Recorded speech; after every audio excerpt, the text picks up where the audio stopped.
Hey, thanks for joining this series about how I bought my first business.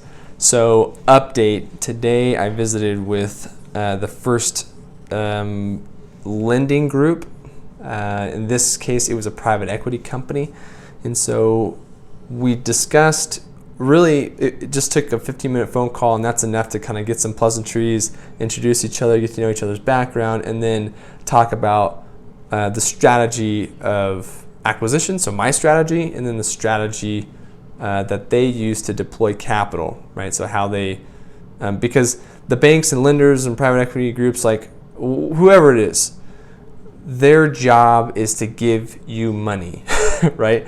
Or to give money to, well, not, like they're not going to give money to anybody, but their job is to give money out, deploy capital so that it grows, right? They have a growth strategy, and it's all about deploying their capital, and it doesn't work if they don't deploy it. And so you should know that the person talking to you is anxious to be good at their job, so they're anxious to find the right person to give money to, but they really want to know it's a good fit.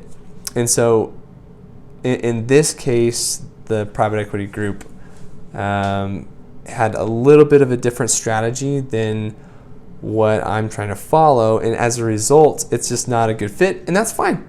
Like, there might be some future project that we go after that does fit. There might be, anyway, it's good to have those relationships. It's also good to know when to say no and to not approach those conversations like being needy or anything. Because truth is we don't need any one particular person's money, right? Like, someone's going to match up with our strategy, and we're confident about that. And so we just need to keep interviewing people and talking to them and networking and whatnot. Again, I don't plan on making this like the core focus of what I do, because the core focus really needs to be about deal flow and getting to a spot where you're committed, you have a letter of intent. And if you don't know what letter of intent is, it's analogous to like being under contract when you're buying a house. Like, the deal hasn't been done yet, but it's serious enough that now people are digging even deeper, and there's a commitment to buy, right? Or at least a commitment, again, like the name implies, there's a letter of intent to purchase. So networking with lending institutions and private equity groups and banks and the people who have the money, that's important, but it can't be the main focus. But today's conversation was good, and I consider it a success, even though it was a short conversation that led to us just saying, look, I don't think we're a good fit here, so let's move on.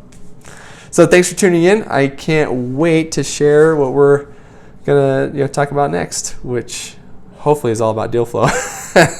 Thanks, we'll see you.